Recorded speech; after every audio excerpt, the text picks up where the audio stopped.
I thank CWA's leaders and employees for coming to the table in partnership to address this reality while ensuring that as many New Jerseyans as possible remain gainfully employed.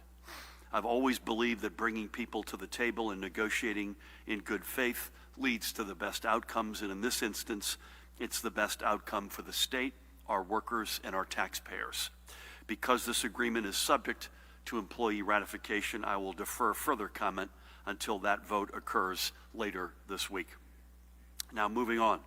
As we started with yesterday, this is a week where we are positioning ourselves to enter now the latter phases of stage 2 of our restart.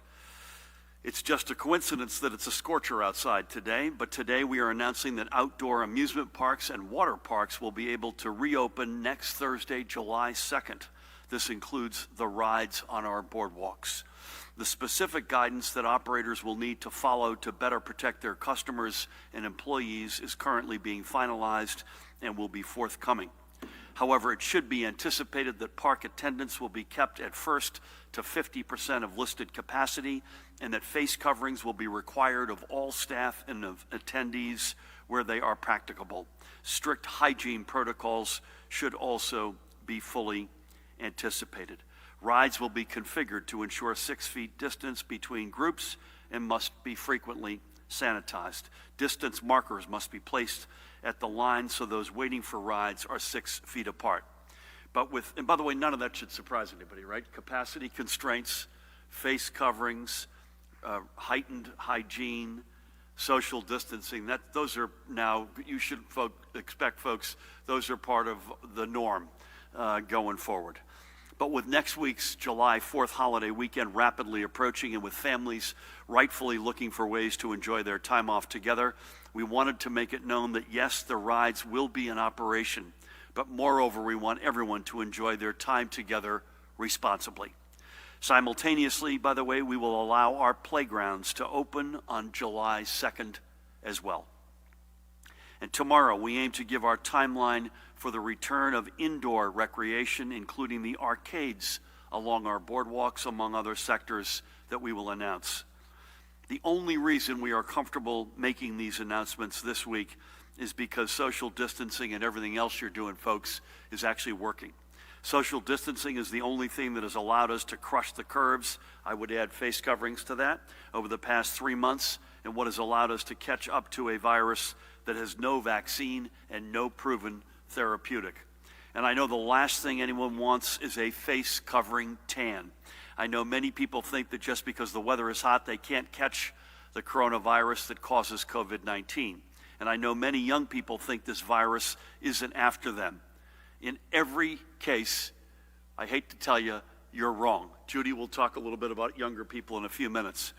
We're also able to make these announcements because the data that we have gotten from every day from the 251 testing sites across the state has told us that we can. And by the way, no state in America tests as much per capita right now as New Jersey. But for us to keep moving forward, we need to not only maintain our testing capacity, we need you to come forward to get tested. It's this simple. The more tests we record, the more data we receive, and the more data that we receive, the more informed we are as to when Judy and her team and the rest of us can make our entry into not just the latter stages of stage 2, but into stage 3. Especially now as we're getting back outside and among our friends and neighbors, as our restaurants and casinos prepare to reopen, and now as our amusement parks similarly get ready for their restart, knowing whether or not you are carrying the coronavirus is critical information, obviously not just for you and your family's health, but for the broader community's health. We talked earlier about, and we've talked for weeks and weeks and weeks about the spot positivity rate and the rate of transmission that are both key data points for us. Both of those metrics are based on our ability to test as many New Jerseyans as possible, so we have good data and so we know where there could be potential trouble spots. And tomorrow we will talk about the startup of our community contact tracing core. And quite simply, we can't trace contacts to stop the spread of COVID-19 unless you all get tested. Separately, but relatedly, I'm also proud to announce that we have secured continued assistance from our federal partners at FEMA and the U.S. Department of Health and Human Services for the operations of our community-based testing sites. Last Friday, I was on the phone with Admiral Giroir, who's been an extraordinary partner for us over these past number of months, and a number of other senior officials, including senior White House officials, to ask for their maintained partnership with the local pharmacies that we have brought online across the state as the operations of the Bergen Community College and PNC Bank Arts Center drive-through sites begin to wrap up their operations at the end of the month, as has been scheduled. This partnership among state, federal government, and our pharmacy chains, which has led to a significant increase in community-based testing centers and which had also been scheduled to end on June 30th, will now continue through at least the end of August. I am grateful for this partnership and that it will continue. Additionally, we are also announcing, it's hard to read this, but it's a cool logo when you get a chance to look at it more closely. We're announcing the opening of a new testing site in Elizabeth from noon through 7 p.m. tomorrow, Thursday, and Friday at the Mickey Walker Center. The site is being operated as a partnership between Interfaith Urgent Care, led by our dear friend Pat, Rabbi Abe Friedman, and the city of Elizabeth, and Union County. Testing is free and open to all, though pre-registration is requested by visiting ucnj.org/Elizabeth COVID test. That's ucnj.org/Elizabeth COVID test. Alongside the many other sites statewide, whether they be operated by county or local partners, nonprofits, or by our private sector partners at numerous CVS, Rite Aid, and Walmart locations, there is no reason to not get tested. So please go to the main website, covid19.nj.gov/testing, and find a testing site near you, and then go out and get tested. And only because thousands of people a day are getting tested, we can report another 382 New Jerseyans have now tested positive. Our statewide total, going all the way back to March 4th, is now 169,734. Overall, the daily positivity or spot positivity for tests recorded on June 19 was 1.96%. Judy, that's the first time I can recall we're under 2%, maybe since the get-go. The rate of transmission across the state is 0.81. This is a very good statewide number, but as Judy and Pat and I just discussed privately, we are seeing the rate of transmission beginning to creep back up in too many counties. There can be many reasons for this, but there is absolutely no reason for it to be, because anyone becoming complacent in social distancing or from crowding around bars, restaurants, unmasked, can lead to this. And if we see businesses refuse to comply with the common sense and life-saving guidance that we have put in place, we will have no choice but to begin making examples out of them. Yesterday at our hospitals, we had 1,092 folks hospitalized for COVID-19. Yesterday, 48 COVID-19 patients left our hospitals, but 50 new patients were admitted. The number of patients in either critical or intensive care was 307. Number of ventilators in use was 216. Each of these metrics is a slight increase from the day before. Now, I am fully aware that these are all slight one-day increases, and we've seen these one-day increases before, and most times we've seen decreases the following day. And to be clear, nothing we see today is going to stop our progress. But what we cannot have is a one-day increase turn into a trend, because people gave up on social distancing, wearing face coverings. They stopped washing their hands with soap and water. I get it. By the way, we all get it. There is enormous pent-up emotion to get back outside. Who can blame you? We all want to be outside. But there is no reason to be a knucklehead. Keep your distances. Wear your face coverings. Be smart and courteous. The world isn't just about you. It's about all 9 million of us. Again, don't be the knucklehead who ruins it for everyone else. And the last thing any of us want to do is to put our restart on hold, as they, by the way, have just done in Louisiana. So this is not abstract. This can happen. We don't want it to happen, but it can happen. This is about keeping people healthy and saving lives, and we can't get our economy back to where it was if our hospitals fill back up with COVID-19 patients, because some people mistakenly thought they were invincible. The trends have been in our favor over the past 2 months, and you can see that, and overwhelmingly across the past 2 weeks. We cannot undo this progress. This progress is why we've been able to move through stage 2. But we're still a leading state in terms of hospitalizations, you can see that in the second line, and losses of life. The only way we move down this list is through the stuff we've been talking about: social distancing, wearing face coverings, washing your hands with soap and water, being responsible. If you don't feel well, especially if you have a temperature, don't go out, stay away. And by the way, get tested. Now, turning our attention to our long-term care facilities, 46 new cases as the spread continues to trend downward. That's the good news, but we report 50 losses of life among residents and staff, and those losses are part of an additional overall total of 57 new fatalities of blessed souls in our state. We now have lost a total of 12,914 of our fellow New Jerseyans to this virus. Let's recall a few of those who have lost. We'll begin in Hillside, a community I was in a couple of weeks ago myself, and we will remember Arnold Abdullah Plant. Love that look. Look at that smile, everybody. He was born and raised alongside his brothers and sisters in Newark's 7th Avenue projects by a mother who was the glue that held the family together. He received the nickname Poochie in his youth, but he chose to be called Abdullah when he adopted the Islamic faith that he held close. He was known for his sense of style and great taste in music. He was also a huge sports fan, keeping up with the Nets even after they left New Jersey, and as a loyal Giants fan, had a fierce in-house football rivalry with his wife Yolanda, known as Lonnie, who cheered on the Dallas Cowboys. Oh my Lord. For the past 24 years, Abdullah was a proud member of the University Hospital family. He was only 65 years old. He leaves behind his beloved wife, Lonnie, with whom he not only shared his life for 24 years of marriage, but they also shared a birthday. He also leaves a son, Saif, and 2 daughters, Aisha and Rabera, and his 8 grandchildren. He's also survived by 3 sisters and 5 brothers, stepmother, Betty, his goddaughter, and countless nieces and nephews spanning multiple generations. He also leaves his university hospital family and so many friends. May his memory be a source of peace to all at this difficult time. Assalamu alaikum, Abdullah, and God rest your soul. Next, we remember Elizabeth Bartolome Del Mundo of Dover. Born in Manila, in the Philippines, Elizabeth received a degree in nursing from the County College of Morris, and for the past 24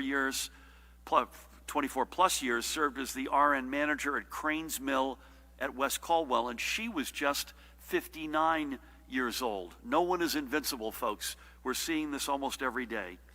She embodied the selfless spirit that is found in all of our healthcare heroes, putting others first and always showing compassion and understanding.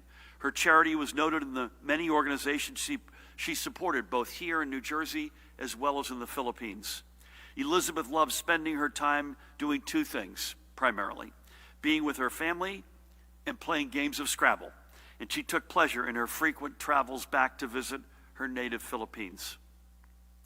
Elizabeth leaves behind her 6 siblings: Ariel, Aries, Aristotle, Archimedes, Eleanor, and Elma, her sister with whom I had the great honor of speaking yesterday, and their families, which include the many nieces and nephews in whom she took such delight.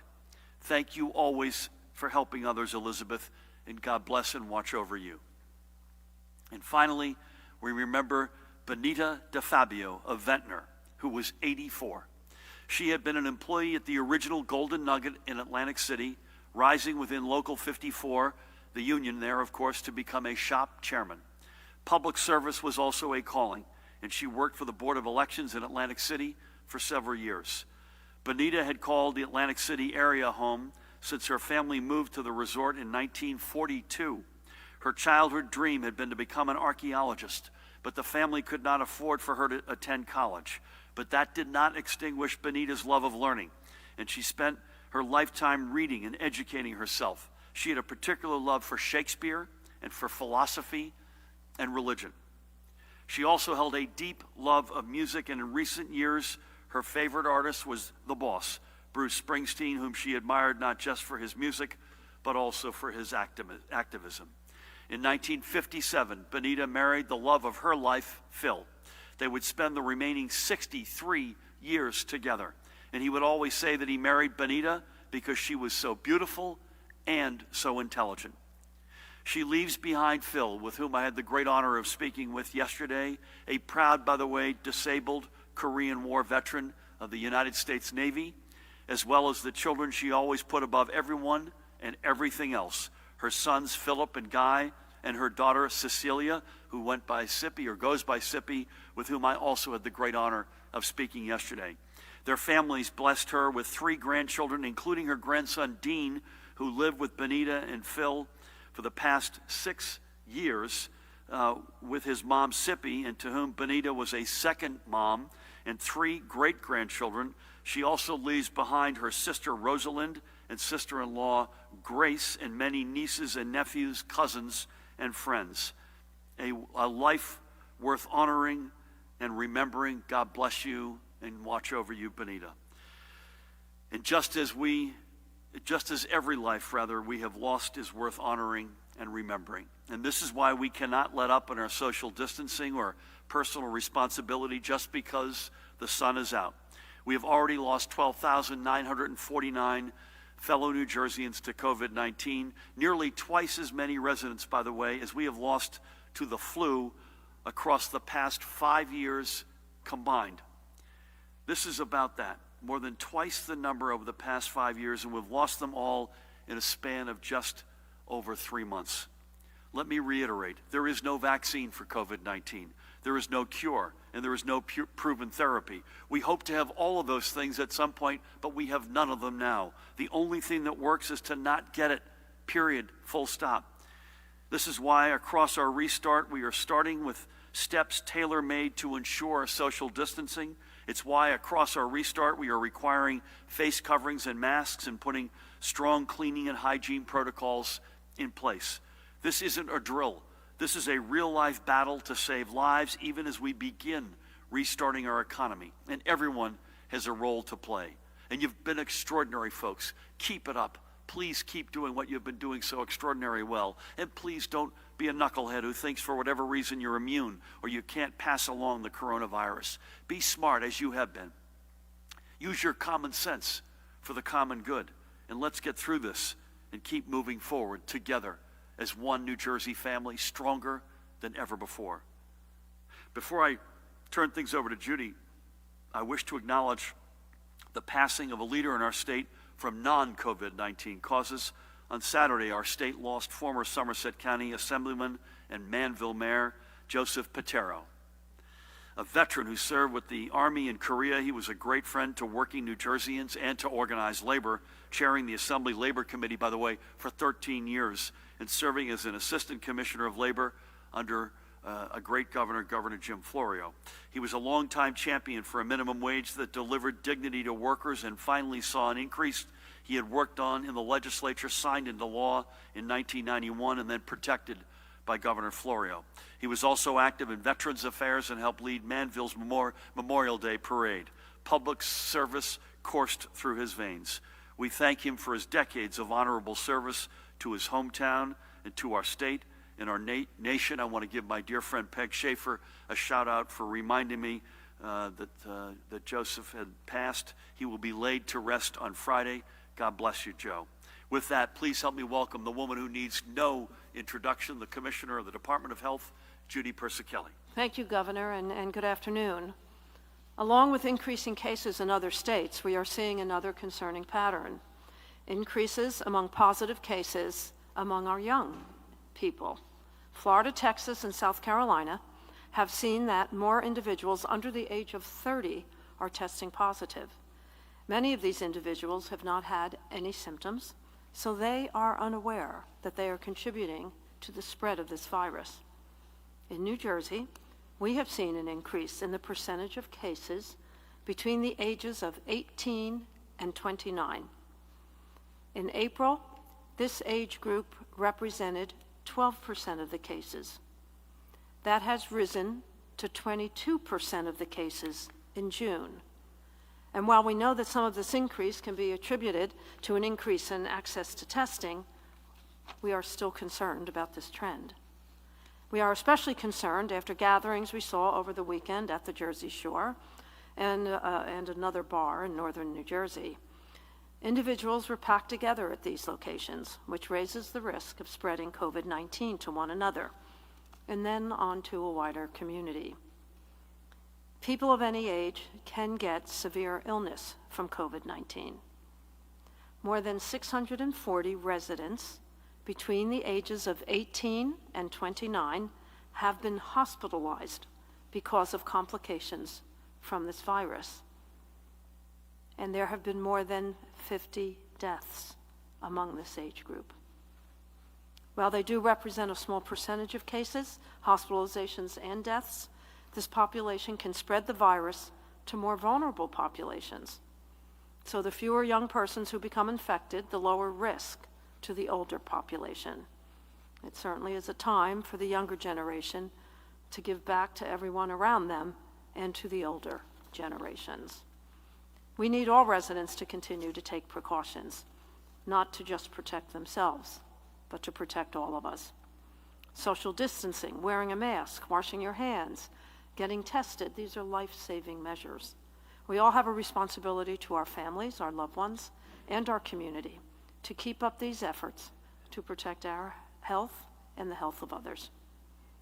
As the governor shared, our hospitals are reporting 1,092 cases, of which 307 are in critical care. Fortunately, there are no new cases of multisystem inflammatory syndrome in children reported, so the total remains at 44. The ages of the children affected range from 1 to 18. 6 children are currently hospitalized. In New Jersey, there have been no reported deaths at this time. The ages of the governor reviewed the new cases and deaths reported today. In terms of deaths, the breakdown of deaths by race and ethnicity is as follows: white 54, black 18.4, Hispanic 20.3, Asian 5.6, and other 1.7. At the state veterans' homes, the numbers remain the same, and at our state psychiatric hospitals, the numbers remain the same. Our overall percent positivity is 1.96. The northern part of the state is 1.34. The central part of the state, 2.06. The southern part of the state, 3.74. That concludes my statistical report. Please continue to practice social distancing, wear a mask, and other precautions that have helped drive down cases in our state. Stay connected, stay safe, stay healthy, and get tested. Thank you. Judy, thank you for everything, as always. I don't know where we'd be without you, but your admonition as it relates to young people is something that I want to particularly underscore. The three of us heard from the White House call yesterday when they're looking at flare-ups in other states. Increasingly, and this is not to understate in any way the awful loss of life among our seniors in long-term care facilities in particular, but the flare-ups of late have been skewed toward two realities: younger folks and indoors. There's very little, I think, that we're hearing that's coming outdoors. That's not to say it can't happen, but when you're looking at the flare-ups, and New Jersey now is no exception in terms of both our concern and our caution about how we want to responsibly reopen things that are inside, but also today, to Judy's point about young folks, no one's invincible. Thank God the loss of life is a lot less, but there is loss of life, and there are clearly positives. So, folks, please, please, please, especially when you're indoors, do the right thing. Thank you, Judy, for that and for everything. Pat, anything you got overnight, especially how's that trooper doing who was in that awful accident yesterday? Thanks so much. Good afternoon. Thanks, Gov. With regard to compliance, we had one incident at the West Hampton post office where a subject refused to wear a mask, got into an argument with the postal worker, and subsequently looked under the plexiglass and started coughing in her direction. So generally quiet. And as far as Trooper Sierra goes, I met with him at the hospital this morning, and it really, up to and including the trauma surgeons, for him to get ejected through that windshield and bounce off the right lane, really just a miracle. Today is the 3rd anniversary of him and his class graduating from the State Police Academy, 157th class, and I was amazed and in awe to be sitting there and speaking with him, and he's doing very well and appreciates everybody's prayers. Thanks, Gov. Thanks, Pat. I'm going to give him a shout this afternoon, and God help us. I'll never forget that picture and the fact that you saw him alive and well today. I know he's got a long road still ahead of him. I don't want to understate that, but you mentioned fireworks yesterday.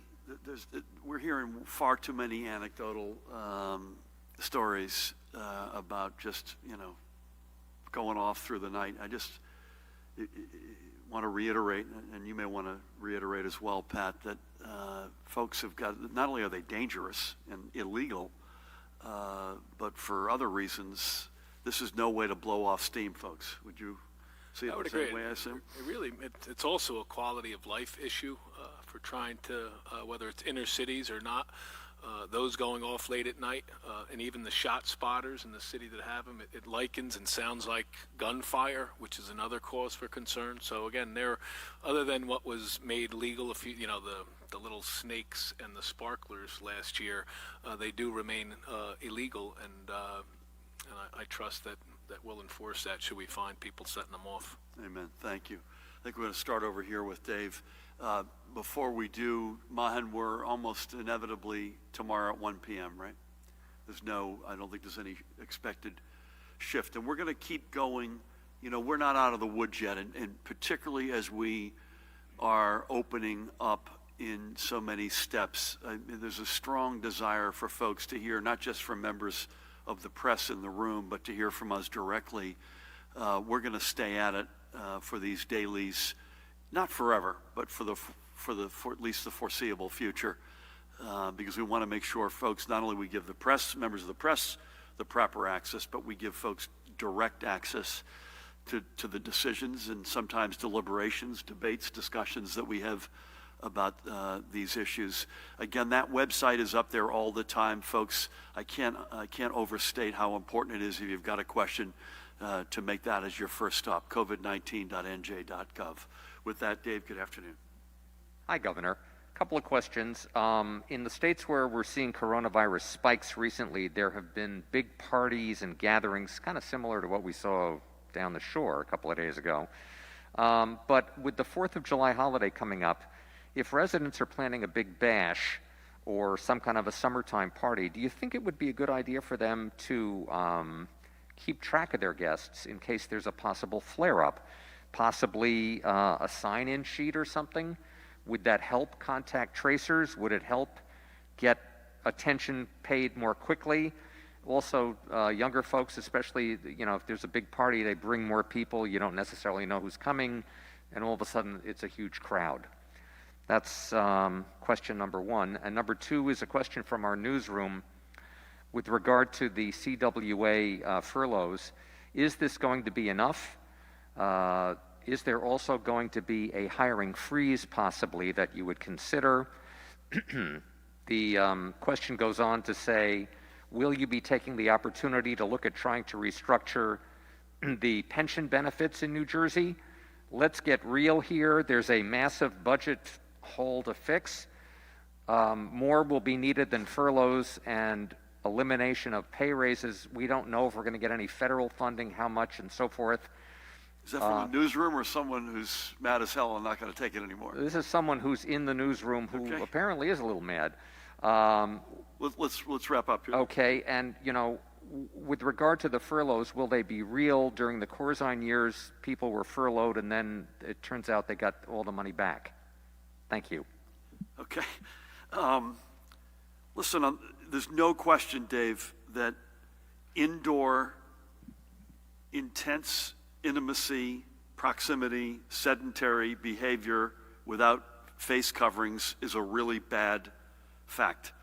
So I'm not sure that we've got the ability to go into people's homes as they have their July 4th celebrations, but and dictate the rules of the road. But I do think a couple of things, and Pat or Judy can come in, or Tina if they want to add to this. Number one, if you could do it outside, do it outside. It's literally black and white. That's not to say you're out of the woods, but it's just a whole different ballgame outside. Secondly, I do think it makes sense to keep track of people. I mean, I don't think we want to necessarily dictate that into people's house parties, but I think knowing who was there in case something, God forbid, goes off the rails or goes sideways, as Pat would say, that's not a bad thing, right? And thirdly, I know for sure if you are inside, be smart. Be smart. Face covering, stay away from each other. And by the way, try not to be inside. Again, if you could be outside, if the weather holds, being outdoors right now is a really good thing. We have the spot positivity under 2%. The RT, rate of transmission, has stayed under 1 now for weeks. We have this thing on the run. Let's keep it on the run and not reignite it. I think out of respect of the fact, Dave, make one specific comment about the deal and then a general comment. And the specific one is simply out of respect of the fact that it's not yet ratified. I mentioned I'm not going to say any more about it, so you'll forgive me for that. And I think that's supposed to be taking place later this week. As a general matter, I don't want people to cross wires here between why we got elected and what we were already working on before COVID-19, which was to chop through the structural deficits that we inherited. Pension, structural deficit, outstanding indebtedness, healthcare costs that were getting out of control and at the same time hurting the individual employee. We have been making enormously good progress on all of those fronts until this crisis, and we intend to continue that. I don't want to cross wires. Right now, we need the federal cash assistance. We need the ability to borrow to keep people employed, to keep our programs as strong and as full as they have been over the past couple of years. For instance, funding education, keeping educators at the point of attack, EMS, police, fire, healthcare workers, et cetera. And so with all due respect to whoever asked the question, do we have big structural deficits? Yes, we do. We had them before COVID-19. We were on a journey. We have a plan. We'll continue, God willing, on that plan. We need the ability to borrow, and we need the federal direct cash assistance. And those aren't either or. Those are and both. And if we get that, we'll have, in my opinion, the latitude at least to break through the worst of this. Thank you. Sir, Aswan's got the mic. I didn't give you a proper introduction, by the way. Governor, is there any thought to ordering self-imposed quarantine on those coming to the state from the states that are seeing a spike in the virus? Thank you. I love your economy of late. I just have huge respect. Listen, I'm not sure we'll necessarily do this together, but it's a topic of a fair amount of back and forth among New York, Connecticut, and ourselves. And my guess is we'll probably have something more to say on that.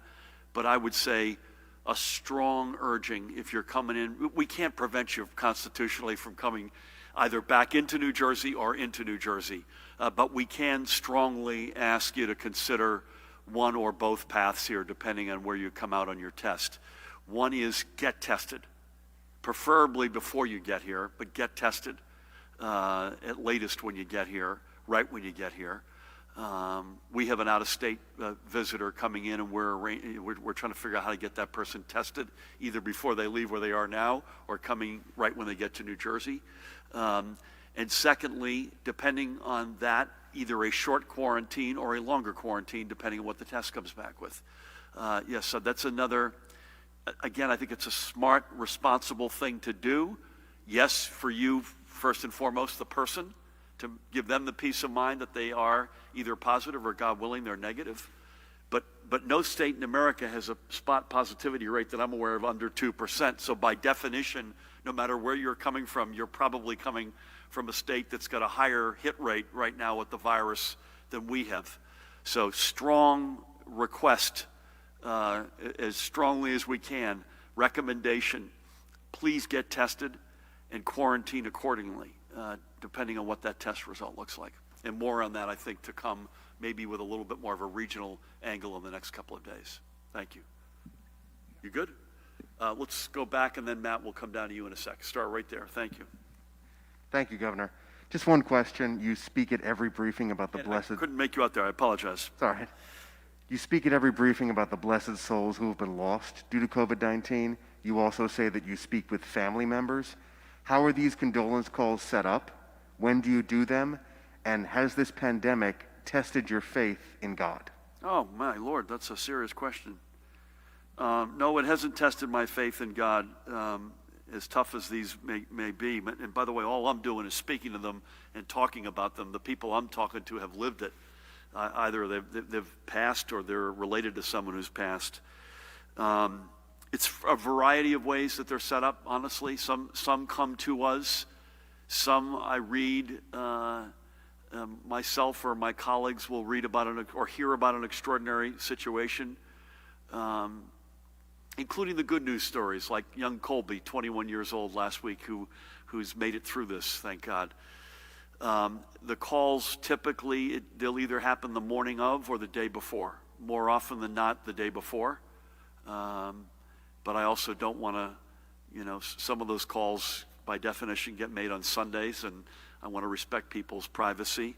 In some cases, the person has just passed. In other cases, we've learned about them and they've passed a while ago, so we want to be respectful of, is there a service or is it an immediate aftermath?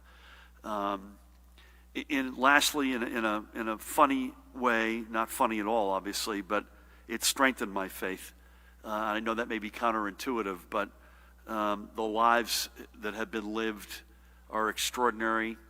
The strength of the families and the loved ones just takes your breath away. The love that they had for these folks, it just is a. While the conversations may be difficult, they're living it. I'm only having this brief interaction with them, but it's given me enormous. Some of them are tough as nails. Some of them are just beyond difficult. Multiple family members, young people, even older people who have lived extraordinary lives. People who survived the Spanish flu only to be stricken by this. I mean, there's just one story after another, and every one of them is unique. And I'll conclude by saying this: we are data hogs. We are data driven. We are making these calls based on the numbers cold-bloodedly in that respect. But at the same time, I've said this before, it can never be only about the numbers. These are almost now 13,000 extraordinary lives lost, young, middle-aged, old, that have changed our state in extraordinary ways. And we must never lose sight of that. We must never lose sight of how personal this is for so many in the state. Thank you for asking that. Matt, we're going to have you take us home here. So just curious for an update on what the state is thinking about allowing hospital visitations. We've heard from at least one person who has a family member that's been in the hospital the entire time through this, so it's not just short stays. Yep. Governor, I'm curious what your response is to the state Republican Party's request for federal monitors for the primary election over concerns about mail-in ballots. And Governor, I know you don't want to talk about the CWA until it's a done deal, but can you at least give an estimate on cost savings? And lastly, the COVID dashboard now includes a tab for cases and death by zip code, but it only shows zip codes with more than 20,000 residents, and that means that basically 2/3 of the state shows no data. So I think this was asked last week, but is there any update on when the Department of Health will begin reporting full data to provide transparency on the more local level? I'll take the middle two, and Judy, can you take both that one and hospitalizations? And I think the cutoff of 20,000 is a privacy matter, but you'll correct me. Federal monitor, I mean, that's a political talking point. That's ridiculous. That's not to say the vote by mail has been a clean shot, perfect, because we know it hasn't been. But we think we've got a really good balance between vote by mail and in-person voting. I was told, maybe Matt Plackett's with us, that was not by Matt, but one of our colleagues told us Kentucky's having pretty jammed up backlogs at their primary today. In-person voting, and I think they did have a vote-by-mail provision. So I think that's a ridiculous request, not by you, but by them. But I will use the opportunity to say to folks, vote by mail. We're seeing in Kentucky where they did give you the option. You're still got a lot of people jammed in together optically, and that's not a good thing for public health. Forgive me on the CWA piece. Again, I apologize. We're going to come back to you once that's ratified in terms of the cost savings. Judy, any advice on hospital visitations or this notion, not notion, but the fact is that if a community is under 20,000, that we don't have the zip code access to the data? First, on hospital visitations, last week, Kathy Bennett, the president of New Jersey Hospital Association, and I worked on the template for hospital visitations for opening that up. So that should be coming out soon. I can't give you an exact date, but I will commit to checking on that after I leave here. On the other situation of the 20,000, that is a privacy issue, and there is a statute that speaks to that. It does not speak to the exact 20,000. So I have our privacy officer looking into it a little bit more deeply to see how much we have to suppress the numbers and give you the information that we want to give you, but also protect individuals selectively. So more to come on both of them. I think that the visitation should be coming out shortly. Judy, I meant to ask you this yesterday, so forgive me for being a day late. Any anecdotal evidence you had on how the outdoor visitations at long-term care facilities went? Yeah, I got some very good feedback on the long-term care facilities. In fact, this morning I did get feedback from Sean Van Loo from the veterans homes, and it was a real welcome addition to what they've been through there. And he was just giving me the information that the vets really were excited, not only to have visitors, but to be outside. Amen. But very good. You know, a lot of the long-term care facilities said you should have given me more time to set this up, and we knew that it was a short time frame, but we were trying to get something out for Father's Day. Yep. So our, empathy for Father's Day took over our rationality of the trying to give a week's time. But other than that, I've heard it went really well. I think that's a mistake that people will be glad that you made in the long run. And by the way, it wasn't just for Sunday, right? So this is now, and facilities can catch up if they weren't able to get it organized. And to Matt's question, the folks in the long-term facilities, that's their home. That's their residence. They are there. Hospitalizations, which by the way is no less urgent, but the hope is that you, if you have to go there, please God forbid, that you can get cured and you're back out on your feet. But to your point, there are some folks, there aren't many, but there are some folks. Colby was a good example of that. Sergeant Ellis was a good example. Folks who were battling this thing on ventilators for 30, 40, 60, 70 days. And the question is well taken. And as you'll come back after consulting with Kathy and her team. So thank you, Judy and Tina, Pat, Jared, Matt, Mahan, and the rest of the team. Will be back again at 1 o'clock tomorrow. Again, please continue to do the right thing. I do think common sense, I think given how much we all know about this awful virus because of the journey we've gone through over the past 100 plus days, the question of common sense on some things sometimes can be not obvious. It's not, the judgment call is not necessarily a clear one on something you're dealing with, any of us are dealing with for the first time. I think the common sense judgment call here is very clear. Outside's better than inside. Face coverings, especially when you're inside. Keep your distance as we do every day. Again, outside, but especially inside. Keep washing your hands with soap and water. I think, Dave, to your question, the more information we have about the more people we come in contact with, the better, without being, turning into a Big Brother reality George Orwell here. But just let's do the stuff that we just know right now with this virus that's working, and steer clear of the stuff where we know is not working. New Jersey, you've been extraordinary. No American state has stood remotely as tall as New Jersey. We just need you to continue doing just what you've been doing. We'll see you back at 1 o'clock tomorrow. God bless.